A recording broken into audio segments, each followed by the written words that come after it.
আসসালামু আলাইকুম প্রিয় শিক্ষার্থীরা, আশা করি সবাই ভালো আছো। আজকে আমরা যে বিষয়টা নিয়ে আলোচনা করব সেটা হচ্ছে সি প্রোগ্রামিং এর একটা বেসিক প্রোগ্রাম করব, যেটা জানলে আমরা বুঝতে পারবো আসলে সি প্রোগ্রাম কিভাবে কাজ করে। আমি ভিডিওটা বড় না করে সরাসরি আমাদের টপিকে চলে যাই। শুরুতে আমাদের কম্পিউটারের ইন্টারফেস থেকে আমি শুরুতে একটা টেক্সট ডকুমেন্ট সেভ করব, যে টেক্সট ডকুমেন্টের নাম আমি আমার ইচ্ছা অনুযায়ী দিতে পারবো। তবে শেষে ফাইল এক্সটেনশনটা, যেরকম চতুর্থ অধ্যায়ে আমরা এইচটিএমএল করি, এইচটিএমএল করার ক্ষেত্রে আমাদের মুখস্থ করছি যে ফাইল এক্সটেনশন সেভ করার ক্ষেত্রে আমাদের ডট এইচটিএম অথবা ডট এইচটিএমএল লিখতে হয়। ঠিক সেম ভাবে আমি সি প্রোগ্রামিংয়েও ফাইল এক্সটেনশন লেখার ক্ষেত্রে আমাকে অবশ্যই কি দিতে হবে, সি দিতে হবে, ডট সি। এটা যদি না লিখি, ব্রাউজার কিংবা কোড এডিটর যে সফটওয়্যারটা আমার প্রোগ্রাম রিড করে সেটা রিড করতে পারবে না।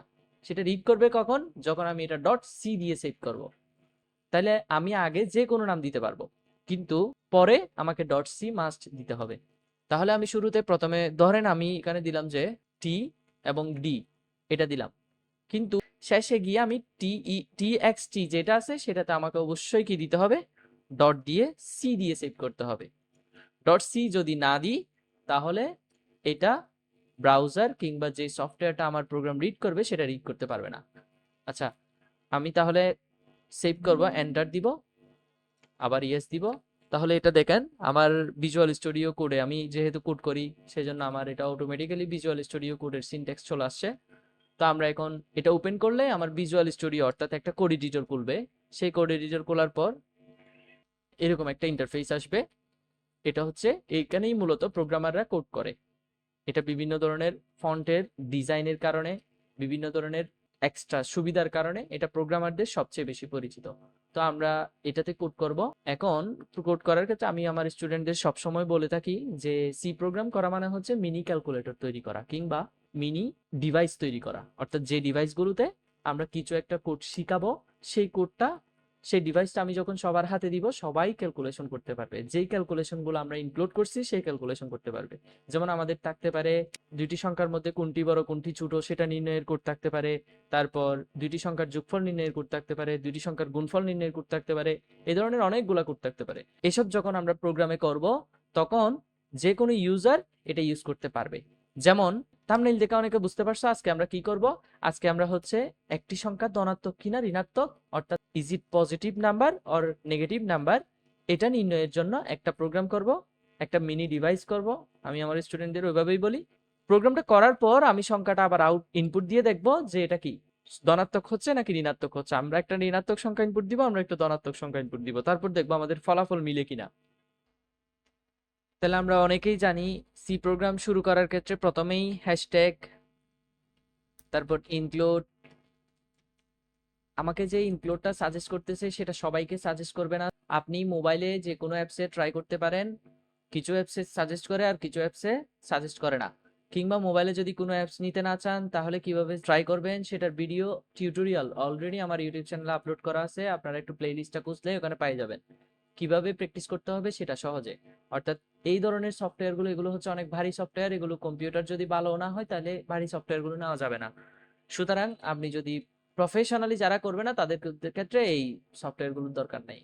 তো আমি এমনি প্রফেশনালরা কিভাবে করে তা দেখানোর জন্য আপনাদেরকে উপস্থাপন করছি। তো প্রথমে ইনক্লুড, তারপর কি দেই, stdio ডট এইচ এটা দিবে, তারপর ইন্টিজার মেইন এটাও দেয়, তারপর আসে সেকেন্ড ব্র্যাকেট দিয়ে আমরা শুরু করব সি প্রোগ্রাম। এখানে সেকেন্ড ব্র্যাকেট আমি একটা দেওয়ার পরে দুইটাই অটোমেটিক চলে আসছে, আবার এন্টার দিলে মাঝখানে লাইন ফাঁকা হয়ে দুটো দুই দিকে চলে গেছে। তো এগুলো হচ্ছে এই কোড এডিটরের সুবিধা। তাহলে ইন্টিজার একটা নাম্বার নিব, যেহেতু আমরা এটাতে দুইটা সংখ্যা, একটি সংখ্যার ধনাত্মক নাকি ঋণাত্মক সেটা বের করতেছি।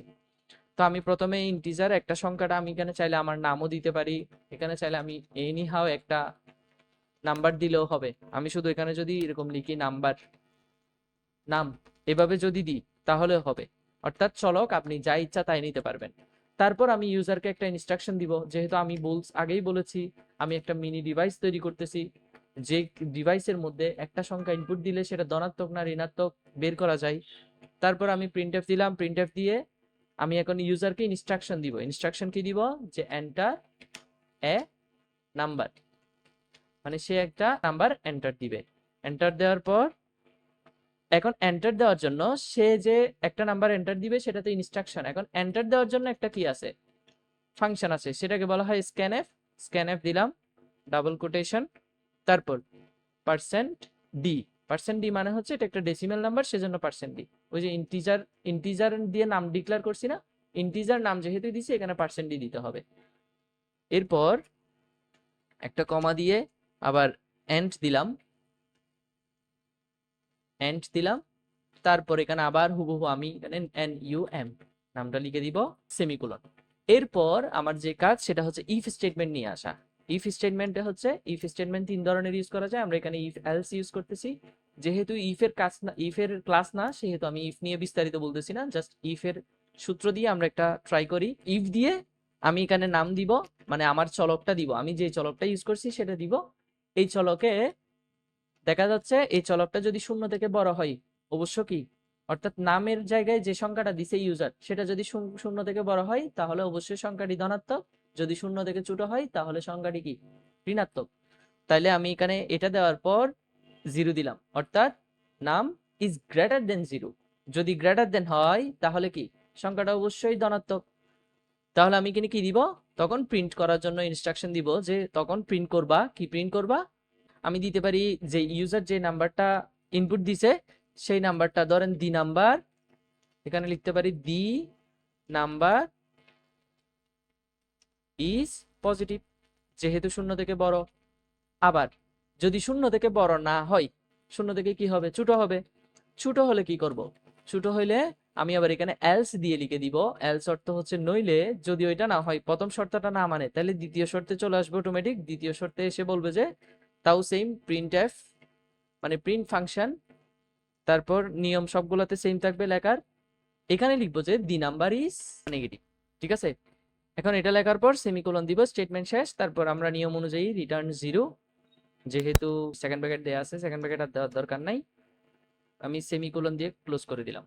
এখন এই প্রোগ্রামটা আমি যখন সেভ করব, প্রোগ্রামটা কিন্তু খুবই স্ট্রাকচারাল হয়ে যাবে, কারণ এটা আমি প্রফেশনাল কোড এডিটরে করছি। এই যে খুবই স্ট্রাকচারড হয়ে গেছে। তো এখন তাহলে প্রথম কাজ আমরা কি করছি, আমরা আরো একটু দেখি জিনিসটা। প্রথমে কি করছি, ইনক্লুড stdio.h ইন্টিজার মেইন এবং সেকেন্ড ব্র্যাকেট, এতটুকু পর্যন্ত যে কোনো সি প্রোগ্রামের শুরু সেটা আমরা জানি, এবং রিটার্ন জিরো এবং সেকেন্ড ব্র্যাকেট ক্লোজ, এতটুকু পর্যন্ত যে কোনো প্রোগ্রামের শেষ সেটাও আমরা জানি। এইচএসসি তে আমরা এতটুকু মুখস্থ রাখি আপাতত। এরপর হচ্ছে এটা হচ্ছে আমার পরিস্থিতি অনুযায়ী আমার কাজ কি সেটার উপর ডিপেন্ড করে মেইন কাজ। এখানে এই অংশে আমার প্রথম কাজ ছিল যে একটা সংখ্যা থাকবে, সেই সংখ্যাটাকে প্রোগ্রাম, মানে আমার ডিভাইসটা কি করবে, মাপ করবে, কিরকম মাপবে, শূন্য থেকে বড় কিনা। যদি শূন্য থেকে বড় হয়, ইফ নাম ইজ গ্রেটার দেন জিরো, দেন কি প্রিন্ট করবে, দি নাম্বার ইজ পজিটিভ। যদি এটা বড় না হয় তাহলে কি প্রিন্ট করবে, দি নাম্বার ইজ নেগেটিভ। এখন আমরা আউটপুট দেখব, এই ডিভাইসের আউটপুট। ভিডিওটা যদিও বড় হয়ে যাচ্ছে, তো আমরা এন্টারে নাম্বার বলছে, এর মানে আমরা এখন নাম্বার একটা ইনপুট দিব, সেই নাম্বারটা পজিটিভ নাকি নেগেটিভ সেটা প্রোগ্রাম আমাদের বলে দিবে। তাহলে আমরা একটা নাম্বার ইনপুট দিই 20 হিসেবে, 20 ইনপুট দিলাম, দেখেন দি নাম্বার ইজ পজিটিভ। আমরা আবার রান দিতে পারি, রান দুই দিক থেকে দেওয়া যায়।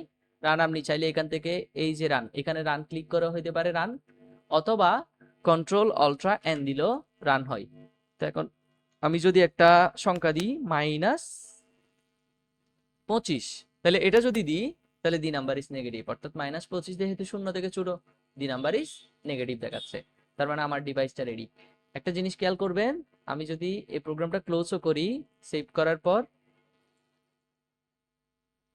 তাহলে এখানে একটা প্রোগ্রাম অটোমেটিক্যালি তৈরি হয়ে গেছে আমার ফাইলের নাম দিয়ে td.exe। এটাই হচ্ছে আমার মূল ডিভাইস।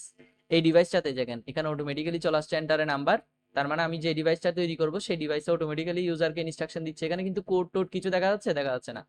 তার মানে ডিভাইসটা তৈরি হচ্ছে। আমি কিন্তু এই ফাইলটা তৈরি করি না, আমি তৈরি করছি এই ফাইলটা, কিন্তু এখানে নতুন একটা ফাইল ক্রিয়েট হয়েছে, এটা ডিভাইসটা তৈরি হয়েছে। এই ডিভাইসটাতে কি কি চাচ্ছে আমার কাছ থেকে, এন্টারে নাম্বার, একটা নাম্বার চাচ্ছে। আমি এখন নাম্বার একটা ইনপুট দিলে এন্টার দেওয়ার সাথে সাথে বলবে যে দি নাম্বার ইজ পজিটিভ অথবা দি নাম্বার ইজ নেগেটিভ। তো আমরা ভিডিওটা আর বড় না করি, আশা করি সবাই সি প্রোগ্রাম কিভাবে কাজ করে সেটার একটা বেসিক ধারণা পাইছো। ধন্যবাদ সবাইকে।